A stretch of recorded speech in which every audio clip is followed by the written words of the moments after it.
Oke, hari ini kita akan menyelami sejarah yang luar biasa panjang dan rumit dari satu wilayah di dunia. Kita akan coba mengupas lapis demi lapis kekuasaan, budaya, dan klaim yang membentuknya selama ribuan tahun. Nah, ini dia pertanyaan utamanya kan? Pertanyaan yang rumit banget dan jadi pusat perdebatan. Tapi untuk mulai menjawabnya, kita nggak bisa cuma lihat 70 atau 100 tahun terakhir. Nggak cukup.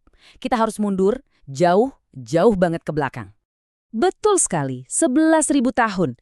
Jadi, kita akan melihat sejarah ini dalam skala waktu yang super luas, jauh melampaui konflik modern untuk benar-benar melihat siapa saja yang pernah menyebut tanah ini sebagai rumah mereka. Ini dia peta perjalanan kita. Kita mulai dari peradaban paling awal, lalu kita lihat silih bergantinya kerajaan dan kekaisaran, masuk ke era Islam yang panjang, terus kita analisis munculnya sebuah proyek politik modern dari Eropa, dan akhirnya kita lihat benturan yang membentuk situasi yang kita kenal sekarang. Oke, kita mulai dari yang paling mendasar. Ada narasi yang bilang kalau tanah ini kosong sebelum abad ke-20. Nah, menurut sumber yang kita bahas, secara arkeologis itu sama sekali tidak benar. Coba dibayangkan sejenak, ketika banyak peradaban besar lain di dunia bahkan belum ada, di sini sudah berdiri sebuah kota. Yeriko ini bukti nyata, bukti fisik adanya peradaban kuno yang terus-menerus di wilayah ini.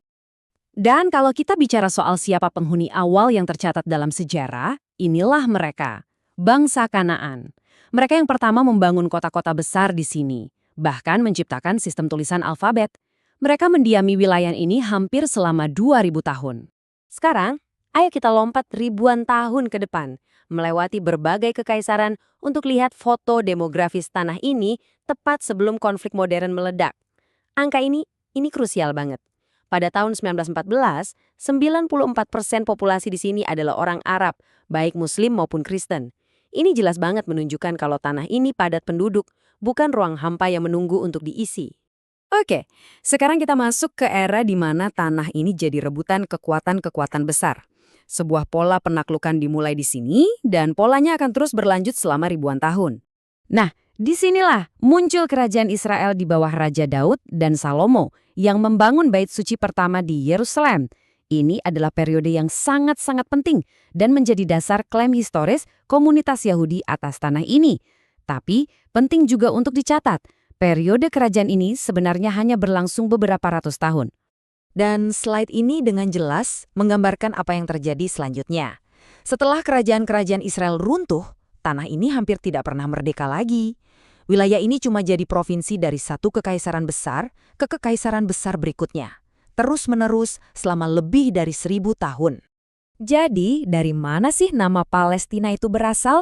Jawabannya ada di zaman Romawi. Setelah mereka berhasil memadamkan pemberontakan Yahudi, Kaisar Hadrian mengganti nama provinsi ini menjadi Syria Palestina. Menurut sumber yang kita kaji, ini adalah tindakan yang disengaja untuk kutip menghapus jejak Yahudi dari tanah itu. Sekarang kita beralih ke periode yang sangat panjang dan transformatif. Mungkin ini adalah periode pemerintahan terpanjang oleh satu kelompok budaya dalam seluruh sejarah wilayah ini. 1280 tahun. Coba bayangkan skala waktunya. Luar biasa. Dari jatuhnya Yerusalem ke tangan kekhalifahan Rashidin, nggak lama setelah wafatnya Nabi Muhammad, sampai runtuhnya Kekaisaran Ottoman di Perang Dunia Pertama. Selama era yang super panjang ini, wilayah ini jadi rumah bagi 3 agama Ibrahim. Ya, pasti ada ketegangan, tapi sumber ini mencatat bahwa seringkali ada tingkat koeksistensi yang relatif damai. Bahkan, komunitas Yahudi seringkali menemukan kondisi yang lebih aman di bawah kekuasaan Muslim dibandingkan dengan penganiayaan parah yang mereka hadapi di Eropa pada masa yang sama. Oke, sekarang cerita kita berbelok tajam ke Eropa abad ke-19. Disinilah sebuah gerakan politik baru lahir, sebuah gerakan yang akan mengubah takdir Palestina untuk selamanya. Nah, ini poin yang krusial banget. Sumber ini mendefinisikan Zionisme bukan sebagai gerakan keagamaan kuno, tapi sebagai sebuah gerakan politik modern. Ia lahir dari penderitaan akibat antisemitisme di Eropa, dan solusinya menurut gerakan ini adalah menciptakan sebuah negara di tempat lain. Dari sekadar ide, Zionisme dengan cepat berubah jadi proyek yang sangat terorganisir. Imigran mulai berdatangan, manifesto politik ditulis, kongres-kongres diadakan, dan yang paling penting, dana besar dari para kapitalis Eropa mulai mengalir untuk membeli tanah dan membangun permukiman.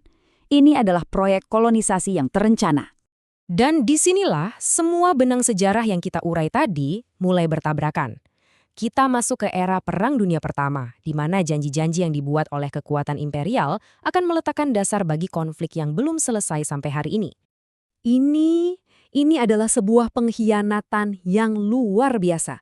Coba pikirkan, dalam waktu kurang dari 2 tahun, Inggris menjanjikan tanah yang sama kepada 3 pihak yang berbeda. Kepada orang Arab, mereka janji kemerdekaan. Kepada Perancis, mereka diam-diam berjanji untuk membaginya. Dan kepada gerakan Zionis, mereka janji sebuah rumah nasional. Ini resep sempurna untuk sebuah bencana. Diam, rencana akhir pekan ini sepertinya akan sedikit berubah karena ada acara mendadak dari kantor. Jadi, mungkin kita perlu mengatur ulang jadwal jalan-jalan kita nanti. 750.000. Itulah perkiraan jumlah warga Palestina yang diusir atau melarikan diri dari rumah mereka pada tahun 1948. Peristiwa ini dikenal dalam bahasa Arab sebagai Al-Nakba, yang artinya bencana. Ini adalah momen trauma kolektif di mana ratusan desa dihancurkan dan sebagian besar penduduk asli menjadi pengungsi, yang sampai sekarang banyak dari mereka dan keturunannya tidak pernah diizinkan kembali. Dan tabel ini merangkum semuanya dengan sangat baik.